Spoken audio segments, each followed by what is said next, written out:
Under seasonal averages today, just like we were yesterday, but I kept these temperatures up a little bit, just maybe in a degree or two from what we saw yesterday because of the high humidity rates, and we're already in the 60s right now. We are expecting some cooler air to come in from the north, but we're also going to pick up some easterly winds as well. So some variable winds coming in today, helping to warm up the valleys back into the 70s and 80s to keep you fairly mild to warm today. That'll put the Pinnacles back in the mid to upper 80s. We'll see 73 in Monterey, getting down to Carmel Valley, 81 degrees, and all the mountain areas south of that. Taos Sahara, you get down into, say, Fort Hunter Liggett, you're going to see also some mid to upper 80s. Holding on to much of the beaches, though, in Santa Cruz County, we'll see some upper 60s, but mostly 70s today, getting into the downtown areas off the water. 80s up in the mountains for you, so a very mild day with a bit of a breeze coming in. We'll see winds up to 20 miles per hour eventually with all this jockeying of winds and pressure. We'll see tonight we'll get into 57, 84 degrees. We'll call it clear to mostly cloudy skies with patchy fog and mist. The winds will back off a bit down to about 5 miles per hour after midnight, but until then, it should be a nice day, so get out there and enjoy it. I know we have a lot of destruction going on from the wake of these hurricanes, but let's focus on a pretty good day for us here. All right, sounds good. Thanks, Har. Still to come this morning on Action News Sunrise, popular kids toy being recalled, what the company wants to replace it with for free. Plus, could you be paying more for orange juice after Hurricane Irma? We're back with business news and more coverage you can count on.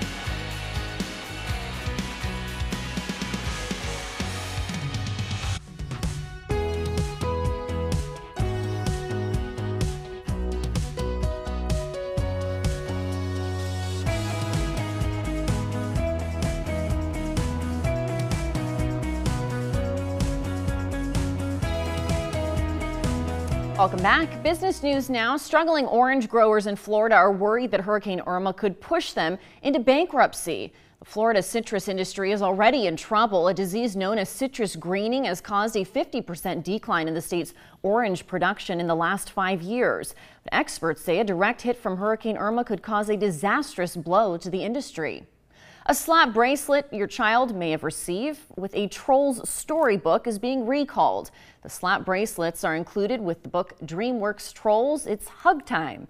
About 79,000 are being recalled in the U.S. after 5 reports of the metal bands wearing through the fabric covering of the bracelet, resulting in cuts to hands and fingers. Manufacturers offering customers free Trolls books to replace the bracelets. That'd work out. Yeah. Be a good trade. All right, Absolutely. Lauren. And there is much more ahead this morning on Action News Sunrise. Coming up at the top of the next half hour. South Florida braces for a direct hit from Hurricane Irma. I'm Sarah Rosario. The preparations underway here to keep people safe. But first, when we come back, and a phone app that makes it easy to save your memories. We'll be right back with much more coverage you can count on from KSPW Action News Sunrise.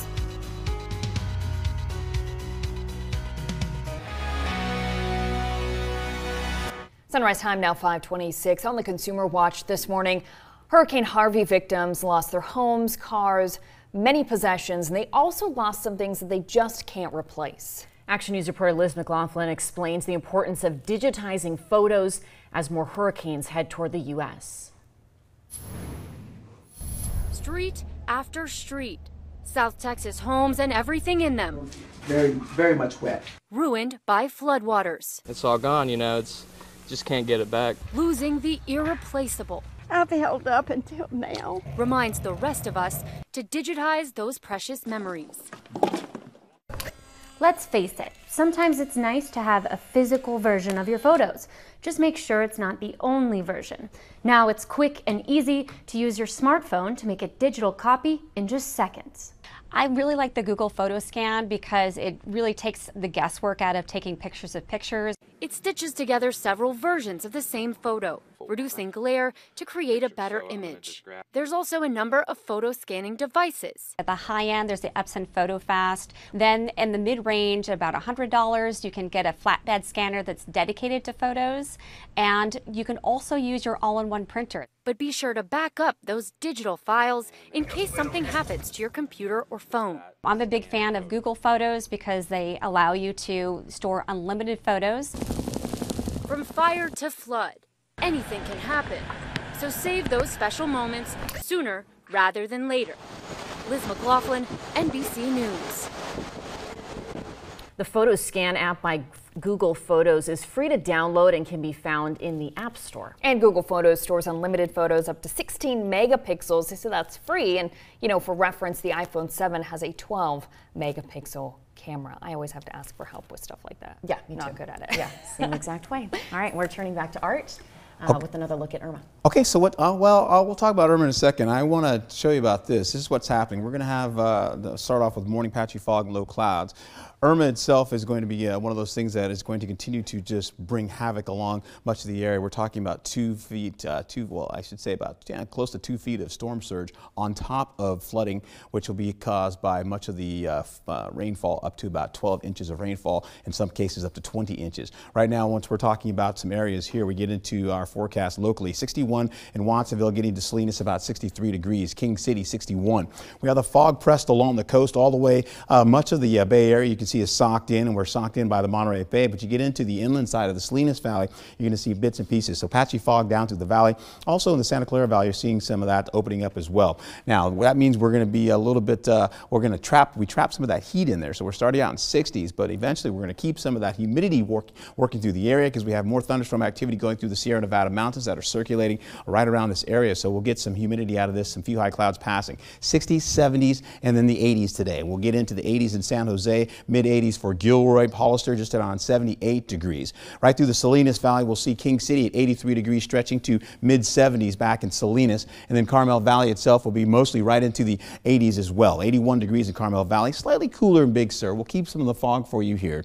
And then 70s abound once you get into the Monterey Peninsula, so low to mid 70s. We'll see the same right over in the Santa Cruz area all the way to Watsonville. The west side of Santa Cruz is going to see temperatures getting into the upper 60s in some locations, 84 in Boulder Creek. Then tonight we'll get those clouds back, clear to partly cloudy skies, then eventually overcast conditions once we get into the morning hours with mist, drizzle, and fog. Michelle Allen's here. She has a look at your morning commute. And I like Friday mornings, kind of. We do have a problem over in the Hollister area, an accident. Sounds like it's a solo vehicle eastbound 156 near Lucy Brown Lane. A solo vehicle there, and they've called a tow truck out to the scene.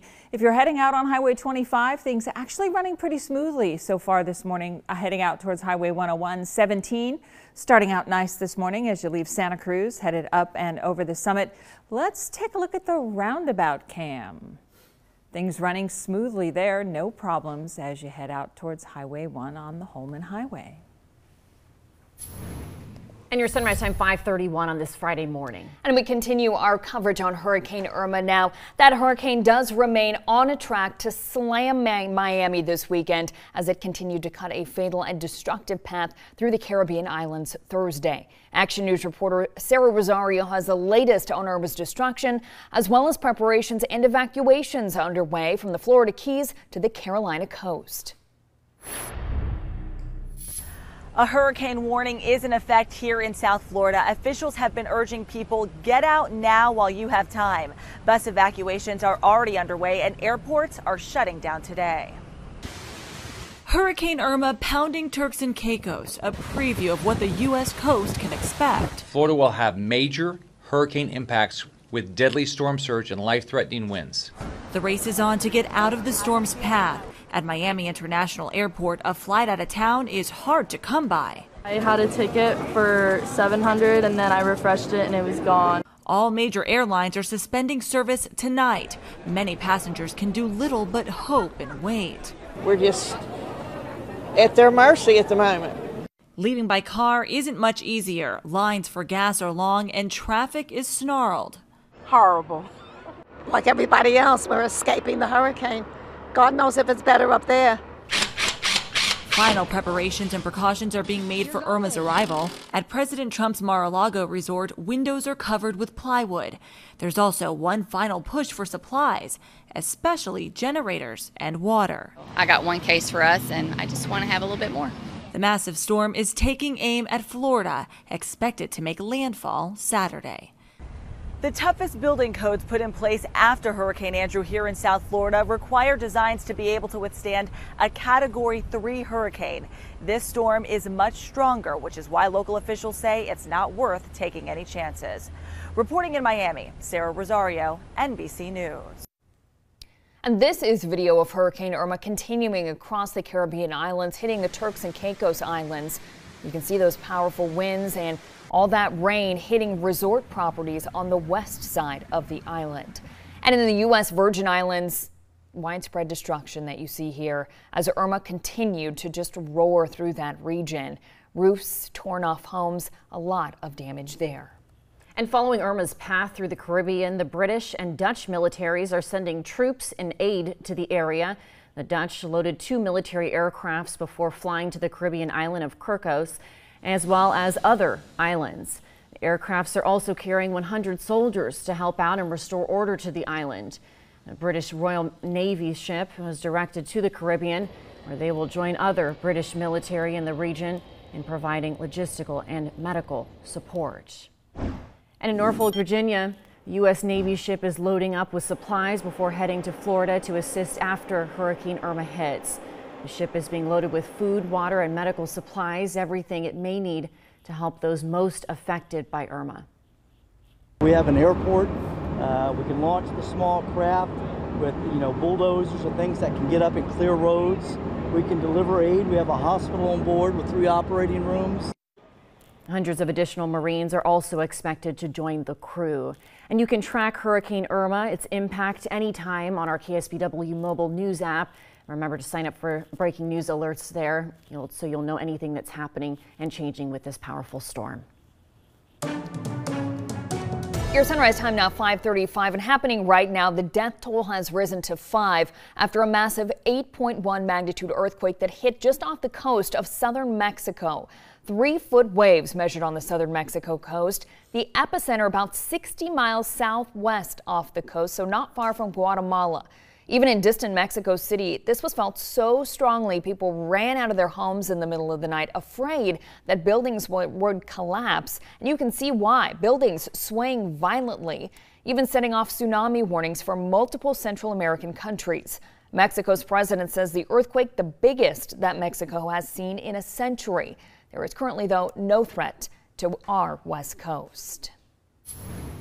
Turning now to the Crime Watch, and in Watsonville, a 16-year-old arrested accused of arson. Police say these 2 people started a fire in Starlight Elementary School's garden on August 27th.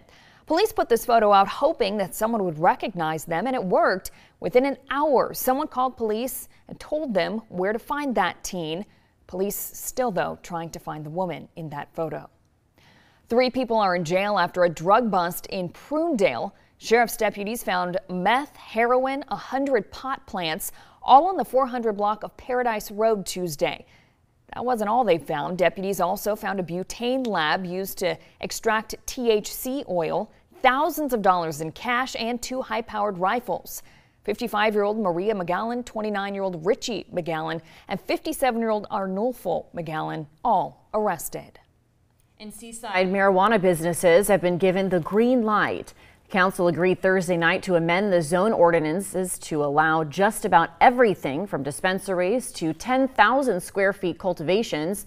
Depending on the size of the operation, businesses will be required to apply for certain permits. The city estimates $150,000 in new revenue will be created from these changes. In Morro Bay, an outbreak of sick and dying sea otters has now been identified, and it could be tied to domoic acid. Of course, that's the same toxin that's impacted crabs and sea lions in the past. Now, as many as 26 sea otters have been found. That toxin being found in increasing amounts in shellfish, one of their favorite snacks. Now, 2 otters have been tagged with special transmitters now, and scientists are hoping that that will help them find some answers. That tag will actually transmit all the data to a satellite, and we can learn what happened to the animal during its life and what actually caused the animal to die. And hopefully that information will help us better understand what's going on in the natural environment, but also how we can better rehabilitate these animals. Now, 2 of the otters, one named Yankee Doodle, the other named Otto, are recovering just fine at the Marine Mammal Center in Sausalito. They're expected to be released in Morro Bay and Half Moon Bay in the next few weeks. And your sunrise time now 5:38, and we are turning back to Art with another check of the weather. Okay, this is what's going to happen for us. We're going to see this storm working through this the Caribbean. It's going to bring in at least up to 15 to 20 inches of rainfall for some of these areas in the Bahamas as well as Cuba, getting on these coastal areas. We have a lot of high waves here, very high waves just around the eye of the hurricane, getting into up to 40 feet to 42 feet in some locations. By the time it spreads out and gets to some of these coastal areas, we're seeing it up to about 15 to 20 feet in storm surge. Now that's on top of the local high tide. If it gets to the point where high tide and the surge come together, then that's when you have dangerous activity. We're going to see by the time we get into Florida that wave activity or the surge itself is going to be at least 20 feet off the ground in some locations, possibilities in some of the low-lying areas, because they already have waterways out there in Miami and some locations, and that's why they're going to get some trouble with the storm surge. And some of these other islands too are going to see the waves are going to be up to at least 10 to 20 feet above the ground level. Now, once we get into Sunday early in the morning, that's when we're hitting landfall in the southern tip of Florida. Now, this will continue to press right through the area. You're seeing more of the thunderstorm activity getting absorbed by another little tropical disturbance, or I should say another thunderstorm activity. It continues to sweep along most of the central portion of the peninsula and work its way up through Georgia. By the time we get into Tuesday, it is a tropical depression and still causing trouble, maybe even still holding on to tropical storm category or possibilities, and getting all the way into Tennessee River Valley as well as the Ohio River Valley, getting into eventually tropical disturbances getting into Tuesday night into Wednesday. We're looking at winds at 145 miles per hour once it makes landfall. That's just an average. We'll also see at least winds getting up to about 120 once it gets in the central portion of the peninsula as a Category 3, and then weakening to a Cat 2, Cat 1. It's 98 to 75 mile per hour winds. Now, as you get back home, we're going to see this happening for us where we have an area of low pressure that's holding on. It's going to continue to wrap around moisture for us as it cuts off. So by Monday and Tuesday, it's going to drag some moisture our way. 60s, 70s, and 80s today. We'll see 90s in the central portion of the state, and we'll go with widespread 70s along our beaches, 70s and 80s in the mountains, and 80s and some 70s also mixed in to our forecast area. Then over the next 8 days, what I'll do for you, the KSBW 8-day forecast is showing you warmer conditions through your weekend, humid of course, and then we'll see more of that rainfall. Chance of showers coming in for Monday and Tuesday with temperatures beginning to cool back down to under seasonal averages, and then we'll see the same for the inland side as well. Let's go to Michelle with traffic. I love that, humid of course. I like that. Of course, it's humid, of course. On the roadways, we do have an accident eastbound 156 right near Lucy Brown Lane. Solo vehicle involved there. A tow truck headed out to the scene to assist in clearing that non-injury accident. It is causing a couple of brake lights for folks headed out of the Hollister area out towards San Juan Bautista. We do have a little bit of slow traffic northbound Highway 25 as you leave Hollister, headed out past Shore Road for the ride out towards Highway 101. Speaking of Highway 101, you will see a couple of brake lights northbound leaving San Martin headed through Morgan Hill. Highway 152 a little slow as you approach Highway 156 for the ride into the Gilroy area. The Hecker Pass looking good between Gilroy and Watsonville. No problems there. Let's check out the ride out on Highway 1, the webcam at Sloat Avenue. In Monterey, things running smoothly. Well, actually, you know, very light. All with one car. Yeah, one car in each direction. It looks good. It's a great ride out there. Yeah, no problems. If you're headed in Monterey by Sloat Avenue, things look great. All right, thanks, Michelle. There's much more ahead this morning on Action News Sunrise.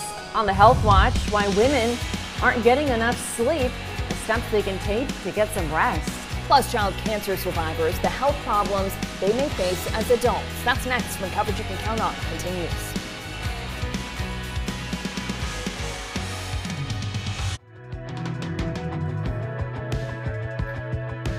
Sunrise time now 5:44. On the Health Watch this morning, survivors of childhood cancer are living longer, but they face a much higher risk of health problems as adults. Researchers at St. Jude's Children's Hospital followed more than 5,000 patients diagnosed with cancer as children.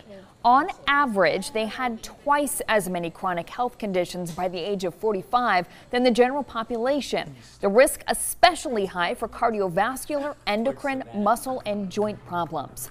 And about a third were diagnosed with a second cancer by the age of 50. Also on the Health Watch this morning, no doubt the average middle-aged woman, busy, probably an understatement there, working, taking care of children, caring for elderly parents, volunteering, and everything in between, right? But what suffers is the amount of sleep every night. Action News reporter Erica Edwards has details on a new report out this morning on sleep-deprived American women. It's an eye-opening report on just how little women rest their eyes. The National Center for Health Statistics says 1 in 3 women in their 40s and 50s do not get enough shut-eye. Many have trouble falling asleep. Others can't stay asleep. Our ability to function, focus, and performance is definitely impaired when we have sleep deprivation, either acute or chronic. Hormone changes leading up to and during menopause appear to be a factor. Trouble sleeping tends to increase the closer a woman gets to menopause. Postmenopausal women are least likely to wake up feeling refreshed. Sleep experts say one way to drift off is to log off long before your head hits the pillow. We recommend that at least half an hour before bedtime, we really need to take a break from electronic devices to be able to then fall asleep naturally without using medications. It's recommended most adults get at least 7 hours of sleep each night, preferably 8. Erica Edwards, NBC News. And for much more health news 24 hours a day, just click on that health tab on our website, KSBW.com, or you can download our mobile app for the latest health news, breaking news, and weather. And there's still much more to come this morning on Action News Sunrise. But first, let's take a live look outside in Monterey at the Portola Hotel and Spa. Meteorologist Art Jarrett coming back with another check of your morning forecast. Stay with us. We're right back with more coverage you can count on from KSBW Action News Sunrise.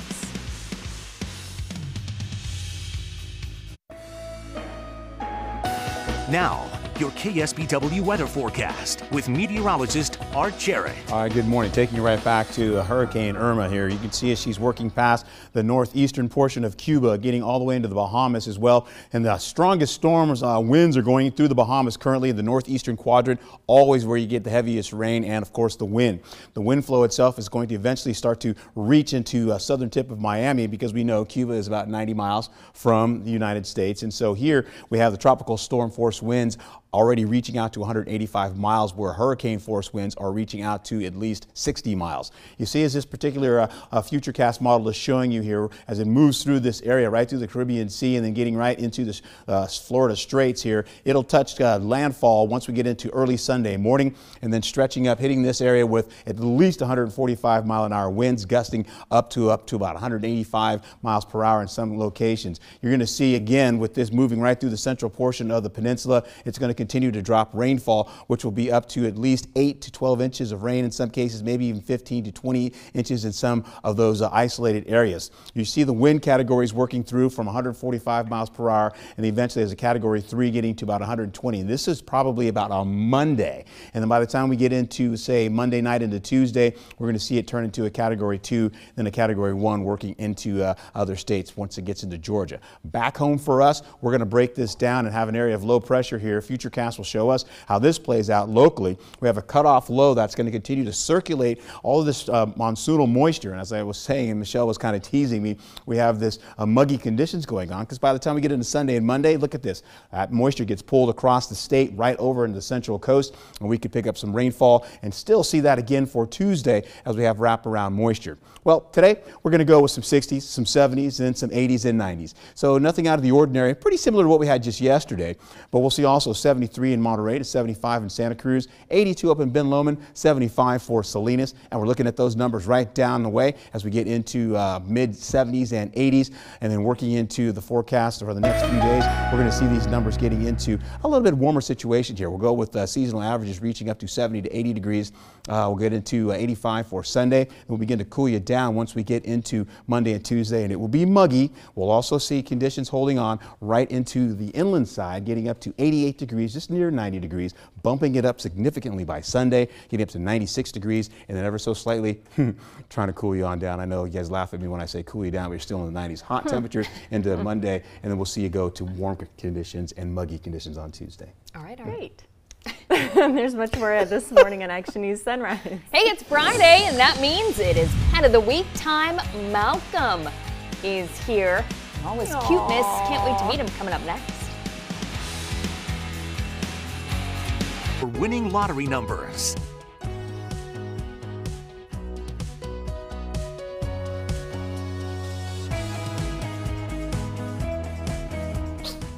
Oh, bless bless you. All right, it's Friday, which happens to be my favorite. Oh, bless you again. Which happens to be my favorite day of the week. It also means Pet of the Week, and we have Kayla joining us here from the Salinas Animal Shelter. And tell me who you brought with you. I brought Malcolm with me. Hello, Malcolm. The little mini panther, we're calling him this morning. Certainly is. If you have kids, it's a great thing to tell them before you go adopt. Yeah, right. He really is special. He loves to be in the middle, in the center of attention.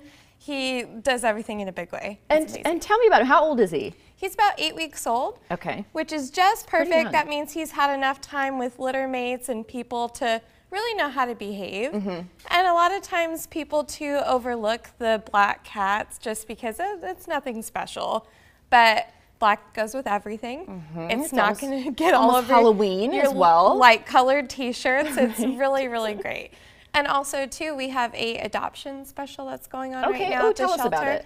Yeah, so for $50, you can adopt a kitten like Malcolm or any other cat that's there and available for adoption. Oh, that's great. For only $50. For only $50. Okay, that's wonderful. Yes. Tell us about some of the other pets that you have at the shelter right now. Well, there are quite an abundance of dogs, Okay. but also if anyone has been to the PetSmart on North Davis Road, we do have lots of cats and kittens there available for adoption too. So if that's somewhere you do your shopping, that'd be a great place to stop and say hi. Oh, that's wonderful. So you have multiple locations for Yes. people to adopt. Yes, which means that there is that many animals to take home. So they're really looking for that permanent situation. Okay. Which is wonderful, and they're lovable and they're fun, and take more than one if you can. So here's the number, the Salinas Animal Shelter.